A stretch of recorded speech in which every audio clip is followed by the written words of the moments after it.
I am a physicist, not a historian. But over the years I have become increasingly fascinated by the history of science. It is an extraordinary story, one of the most interesting in human history. It is also a story in which scientists like myself have a personal stake. Today's research can be aided and illuminated by a knowledge of its past. And for some scientists, knowledge of the history of science helps to motivate present work. We hope that our research may turn out to be a part, however small, of the grand historical tradition of natural science. Where my own past writing has touched on history, it has been mostly the modern history of physics and astronomy, roughly from the late 19th century to the present.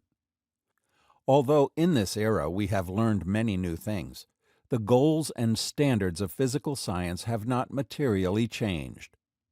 If physicists of 1900 were somehow taught today's standard model of cosmology, or of elementary particle physics, they would have found much to amaze them.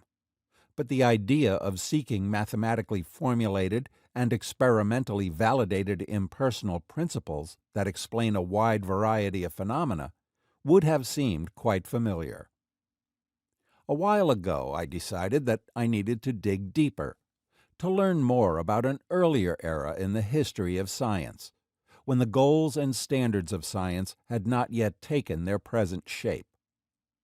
As is natural for an academic, when I want to learn about something, I volunteer to teach a course on the subject.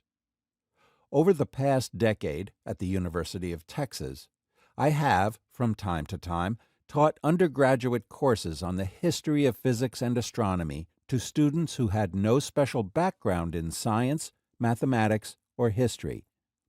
This book grew out of the lecture notes for those courses.